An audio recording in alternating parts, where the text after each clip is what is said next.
my compadre from NFL Game Day Morning, none other than 12-year National Football League veteran Gerald McCoy. Good to see you, Gerald. How are you? It's great being here. Thank you, everybody, for having me. Sir, I love coming here. It's a great ambience, great vibe. I appreciate that. Everything about this place is wonderful. I appreciate that. The only thing is better is Kurt Warner mentioning what happens when the Vikings face the Bucs. Yeah, I know. So much success. How about that moment? Yes, it's Success. That was a So great much moment success. yesterday. Incredible. Greatly appreciated being on the set for you. Yes. That was a live one. All right, let's jump in. Obviously, the Tampa Bay Buccaneers at 3-1 Yes. are a division leader, and there's a lot of significance to their games that are going on right now. What do you make of Baker Mayfield's comments that Tom Brady responded to during the broadcast that Baker said were taken out of context, just so everyone understands?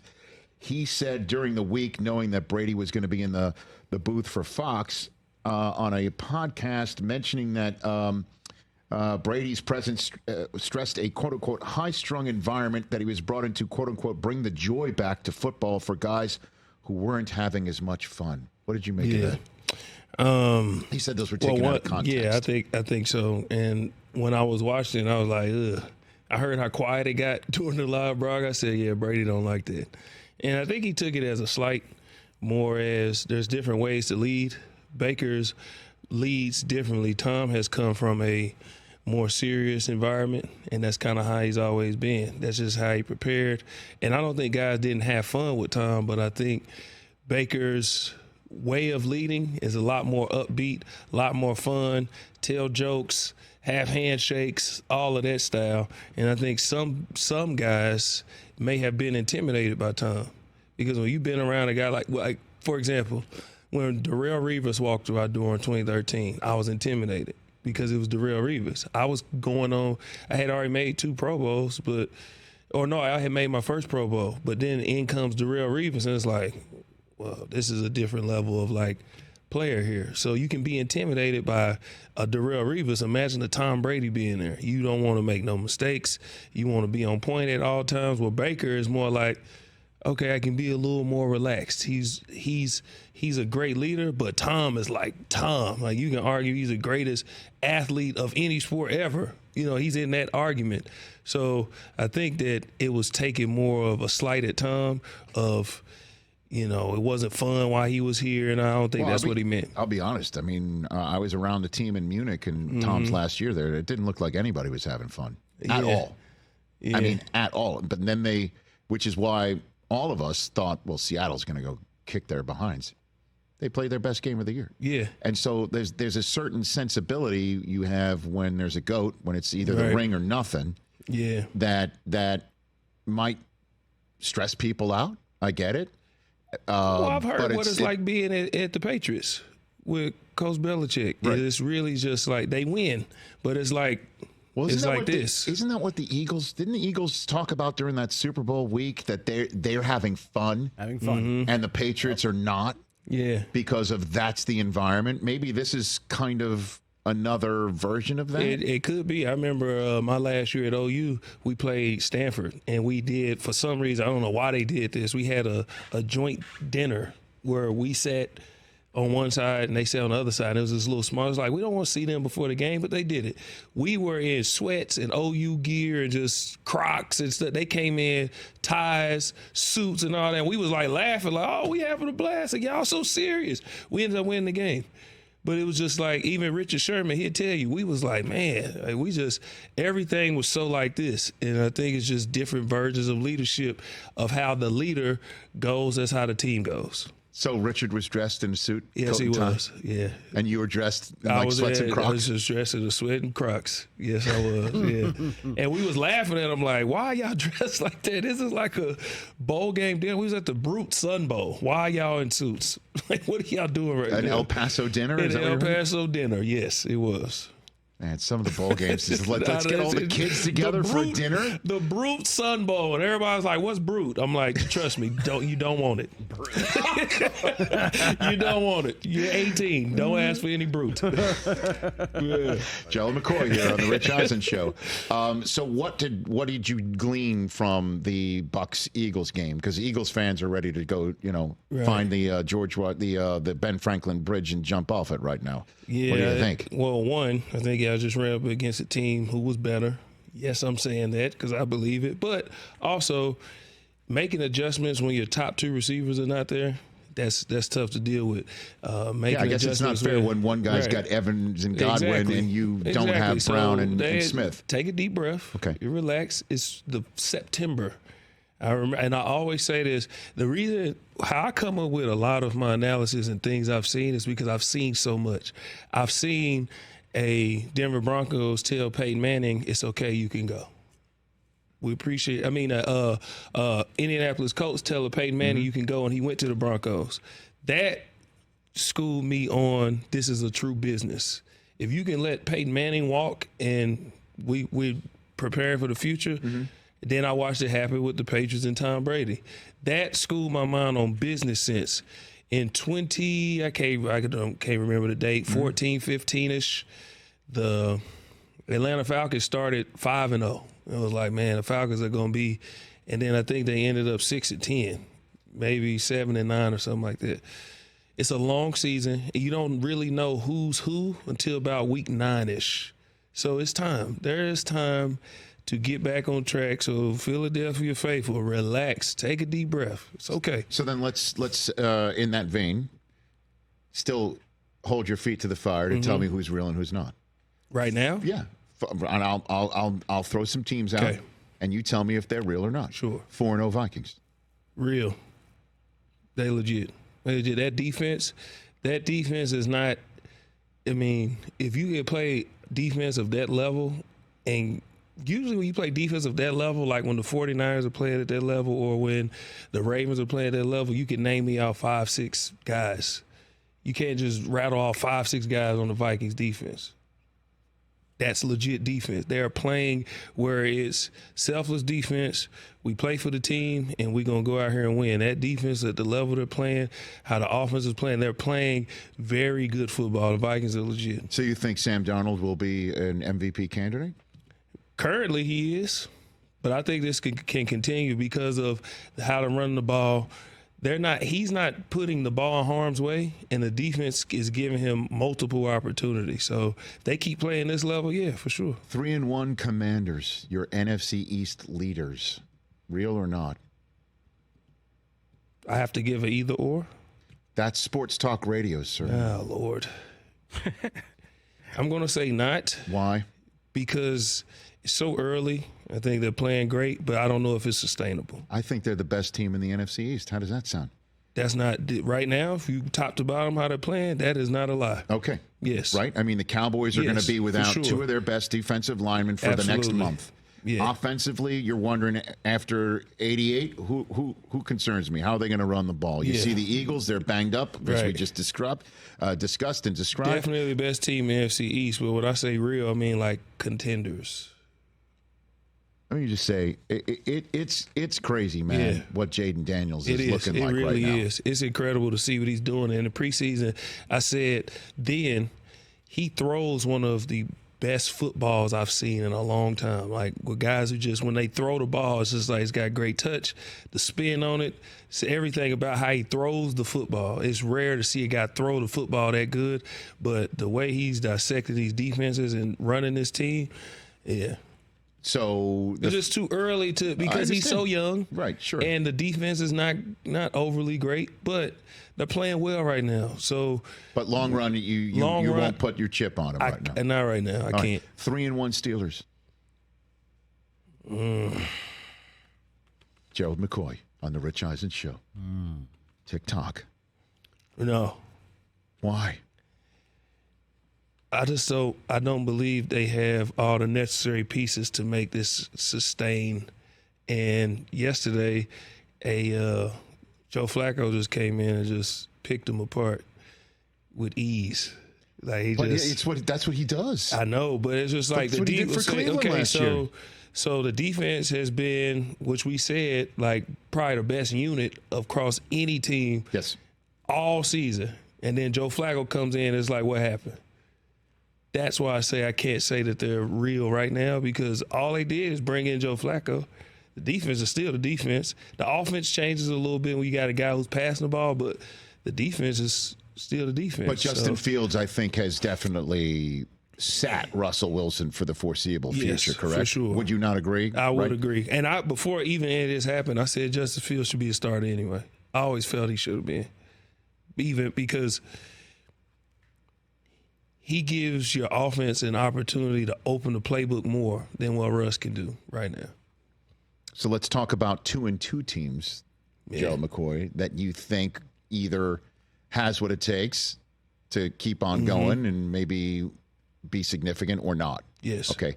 2-2 Jets, who you said would win the Super Bowl this year. Oh, my gosh, Jets. What are y'all doing right now? Still time for a mulligan on it's that. Still time. Gerald. It's still time, yes. I'm not off the train yet. It's still time. If you watched the game yesterday, yes, even in the crunch time, there was a lot of passes being thrown, and Aaron Rodgers was putting them in spots. He's such a vet, and what's made him, so cerebral is he reads the defense and he throws people open. I think what's happening is, and a big thing that people are not paying attention to is, I don't know if y'all seen when Acho did the report and he gave away kind of the jet signals. I think they had to change a lot of those signals, and I think they're just not on the same page right now. A lot of people may not think that's significant, but I think it is. And I don't think Acho did it on purpose, but it's like he's giving away signals that Aaron Rodgers is using, and when he's throwing the passes, the ball is just, it's like, who is he throwing to? Well, I mean, you saw, as you were talking about it late in the game, he throws one across the middle, and a couple of the receivers, including Garrett Wilson, didn't turn the head. They're just all over the place. Because I was watching this intently because I'm, doing Vikings Jets in 6 days in London. And there was a false start of Palooza that caused, the coach and Robert Saleh to say, maybe we're too heavy on the cadence, which we all know is Aaron Rodgers, one of his many secret weapons, or not so secret weapons. Right. And he basically said, well, maybe we should need to hold people accountable. Today, Robert Saleh says they're not touching the cadence. There's a lot of things that they can do pre-snap, calling the play to get everybody on the same page better. He's not going to say any of that publicly. But you're saying it's because Emmanuel Acho went on television and gave away signals? Is that what you're saying? I'm saying that could definitely be a thing. Because when I was watching, I'm like, why is he giving away their signals? Because he's saying the signals, what happened is James Jones, he said, I called my buddy James Jones, I texted him and said, what do these signals mean? James Jones played for Aaron Rodgers how long ago? So now he's saying signals that they used so long ago. Now he's saying this is the signal for this, okay? Well, you don't think a team, people watch, I know. Well, Sean Payton would definitely pick up on that. We had something Vance Joseph that was called the KGB. So you listen to, I know, it sounds crazy, right? Yeah, but it's the KGB. You listen to TV copies of checks. You watch the film you find any way to get an edge. Yes. People are watching this stuff. So if they're seeing this and Acho, it's a popular show. So if he's posting this, people are seeing it. I know anybody I sent it to was like, dang, why is he giving away the signals? Why is he? So they could have made a lot of changes with signals, and they're just not on the same page. It's clearly right now they're all over the place. But I'm not jumping off the Jets train. You're not jumping off the 2-2 Jets? No, I'm not. Okay. 2-2. As long as 8 is there. Okay. 2-2 Cowboys. I'm off because they got injuries on the defensive side of the ball. Offensively, they don't have enough on offense to compete. And that's they just don't. Sometimes you just don't have enough. You got CD, I trust CD, but then what? What happens after that? And I can't. And I picked the Cowboys to win the division, but when you watching them play top to bottom, can't stop the run. And Rich, you've been watching this game a long time. You know, in the playoffs, you got to be able to stop the run and run the ball. And last year, they got ran out their own stadium by the Green Bay Packers on the ground. Aaron Jones, 150 yards, 3 touchdowns. they can't stop the run. And then offensively, where's the offense coming from? And then you take your best player on the team on either side of the ball, and he's out for 3 to 4 weeks? Nah. 2-2 49ers. Yeah. I'm not worried about them. They got injuries. The 49ers will be okay. All right. 2-2 Packers. Yeah, I'm off the Packers. You are? Yeah, I'm off the Packers. Why? Is it because Love didn't look he didn't healthy? look good when he was healthy. Week 1, he wasn't hurt. He didn't look good then. And then yesterday, although they played the Vikings, he just, he was rusty. And with injuries and, I'm off the Packers. You're not feeling it. Okay. Nah. I'll give you yesterday's Falcons-Saints contest. They're both now 2-2. Yeah. If you had to choose one of those teams to stay on, which one do you choose? Saints. Over the Falcons? Yeah. Why is that? Defense. Defensively, having names don't make you a great defense. But the Falcons don't have any names, and they just won a game with no touchdowns from the offense, but 2 from the defense. Yeah, and I agree with that, but I just feel like the Saints have more of an identity on defense. And moving forward, having names is just not enough for me. It's just not. And I know it's gonna sound crazy. Okay. But I'm more of a believer in Derek Carr than Kirk Cousins. I just am. I've seen him and when we talk about fourth quarter comebacks and just leading the team, I like Kirk, but I'm just more of a believer in the Saints as a whole than I am the Falcons. Okay. 2-2 Chargers. Gerald McCoy. Are you on him or I'm off on the him? Chargers still. Okay. Yeah, I'm on the Chargers still. Justin Herbert will figure it out. He'll figure it out. Okay. All right. How about that last one for you? 2-2 Chicago Bears. I picked him to win the division, so I can't just I can't jump off the train now. Caleb is young. He is. But they have all the pieces necessary. And I'm looking at some of the body language. It's all over the place, but they won. So I'm not off the Bears completely yet because I can't get off the Packers, but then get off the Bears too. Somebody got to be good in the division. Well, here's the thing about Caleb, and I'm seeing him in 2 Sundays because the NFL Network Week 6 Sunday starter from London is Jaguars and Bears. Right. And the narrative, because that's what I deal with more than all 22s. Yes. And narratives, I think sometimes are worthy of mentioning and certainly definitely get in, I imagine, some facilities and buildings.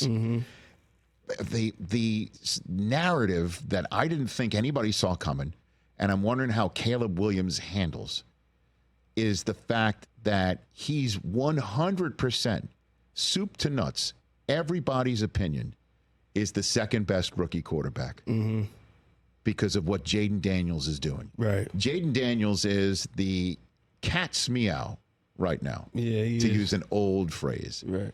And this kid is a bit on the struggle bus, and there may be a lot of reasons why, not just him. Yeah. I'm just wondering how that lands with him. I'm just wondering how that lands with Caleb when he's going about his business. Does it matter to him? Does it really matter to him? Does he act like it doesn't matter to him? I'm just wondering how he goes about his business in a world for the first time in a very long time. Guy. He is not the guy. Yeah, I think that. Last year he kind of dealt with that, I guess, in a way with the USC. A little bit, yeah, but and then he Jaden also Daniels won the Heisman, but so now that's 2 years in a row. Well, he also said that when he was at OU, he felt like he should have been the starter. It should have been the guy. But when Spencer Rattler was the starting quarterback, yes, he indeed. said, I felt like I was better than him. I should have been the starter. Well, he was right. Yeah, he was. But he conducted himself properly, and then when he got in the game, he showed what he can do. I feel like this is when we'll see who Caleb Williams is. I honestly think he's been getting scrutinized since last year, like you said, at USC, with how he was handling losses and things of that sort, and he still is the number 1 pick. It's a long season. That's what I think a lot of people don't understand is it is a long season. Now, With the Packers, let me just say this about the Packers. Yes. I am a firm believer in Matt LaFleur. He somehow finds a way. But I'm just gauging the football I'm seeing right now. But Matt LaFleur, I love him as a coach. But you're off the Packers, or you want to keep your finger on that chess piece after all? What do you think? Oh, I had to make it. I couldn't ride the fence, so I just had to go off. Fence. Yeah, we can't do that here, right? No, we can't do that it's here. Sports Talk Radio. How dare you even consider it's that? It's not allowed. Yes. So, I guess last one for you then. Chiefs, the best team in the AFC? They're 4-0. We saw again yesterday. They just find a way to win. I don't care how it looks.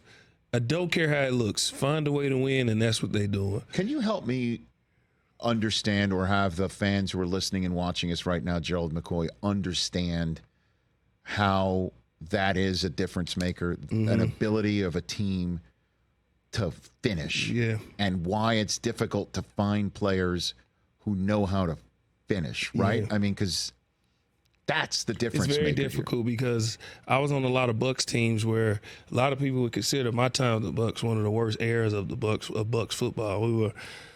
Records were always bad. People made fun of us.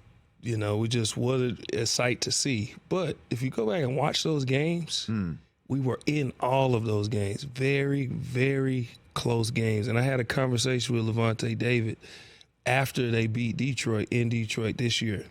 And I said, I wish I could have felt what you're feeling right now. He said, G, this feeling right here is what we missed all those years. And the feeling is being on the right end of those very tight, close games. And that's what Tom Brady was for a long time. That's what Kansas City is right now. They're on the winning side of those very, very close games. And with those teams I was with the Bucs, we were just on the wrong end of it because we didn't know how to finish. Championship mindset, being coached the right way, knowing what's necessary. Greg Schiano did a lot of wrong when he was a Bucs coach. But one thing he did teach us is that crunch time is technique time. And technique takes you way further than athleticism, way further than just being explosive. About technique, doing things the right way. Like Bill Belichick, DYJ, do your job. And that's what winning teams do. And that's what Kansas City is doing right now. They're champions for a reason. In crunch time, they're doing the right things necessary to win. I don't care how bad it looks. I don't care if this ain't the best Patrick Mahomes we've seen. Say whatever about Travis Kelce. At the end of that game, what happened? Chris Jones came alive. And they found a way to win. You just find a way to win. And that's what it's not always this team has to just blow everybody out, and that's the clear-cut favorite team. No, find a way to win. That's what Kansas City is doing. Snap to snap, quarter to quarter, figure it out, and the technique part of it, right? It's just in crunch time, don't lose. I guess if you drill down on footwork and you drill down on the sensibilities that technique brings you, thus you're going to get your best play. Is that what it is? And so that's why sometimes happy feet out of quarterbacks will blow it. If you're opening yourself up as a cornerback, giving an indication to a receiver, or vice versa. That's the sort of stuff you're talking about? If we've ran a power play over and over, and we've ran it this way over and over, don't get in crunch time and try I gotta go do. No, you don't. No, you don't. You don't have to do that. If you're supposed to pull and get this guy, pull and get this guy. If we on defense and you know you got the B gap, don't try and swim this guy because it's crunch time. I got to go make a play. Now you went to try and make a play, and then somebody's out their gap, and boom, they got a first down, game over. Stay in the B gap. Stay in the C gap. If it's a power play, whatever we running, do your job. And that's it. We don't need you to do anything outside of that. Your job is your job. Do that. What happens is, in this league, they call it a game of inches for a reason, because one minor step to the left and you had to be having we call it ability alignment. You get where you need to be to do your job. 1 ounce of, you know what, let me move over here because I seen this and I want to, and then they do something completely different than what we planned for. Well, we had you where you're supposed to be. Why would you do something different? And the best teams do what's necessary, technique time when it's crunch time, and that's what Kansas City's doing. That's what they did last year, all playoffs. Gerald, you're the man. Thank you so much. I appreciate you coming in here and chopping it up. What else are you up to? You want to promote here before you go out the door? Yeah, we got McCoy and Van Noy on Yahoo Sports. Kyle Van Noy. He's killing it. He's two sacks again last night. Kyle said on our last week's episode, he said, I took it away when I got released by Chargers, and I was sitting at home, and when I got brought in by Baltimore, I made it a point to show everybody that I can play at a Pro Bowl, all-pro level, and I will. And that's what he's been doing. 3 weeks in a row, 2 sacks. And Kyle is killing it. He's my co-host. That's my brother. McCoy and Van Noy, every Tuesday we will be on. And obviously, NFL Game Day morning. That's correct. With my gracious leader here. No, please. Yeah. All good, man. Absolutely. Can I say something real quick before I go? Please. And I know this goes, until you get in this business on the other side of things, you don't understand how difficult this job is, and it's an art to it. For all of you out there that don't understand how great he is at what he does, he's freaking incredible. And until you're on this, it's like we can watch LeBron and Jordan all day, but until you get on that side and you're at practice and you're watching what it takes to be a great basketball player, and then you see them and then they go perform, you don't really truly understand. Now that I'm on that side of it, I watch you and I study, and you have instincts. It's like certain instincts that a quarterback may have, or a defensive lineman, or whatever it is. Those instincts you have, timing, all of it. Is I've watched you sit and scroll, and then they like, Rich, you up, and then boom, it's like he turned it on, and I'm like, how the heck did he do that, and how did he pull that from here? And and phenomenal what you do, Rich, and I enjoy working with you and learning from you. So that's You're kind enough to say that. I'm just trying to make it a stress-free environment. Yes, and maybe we need to.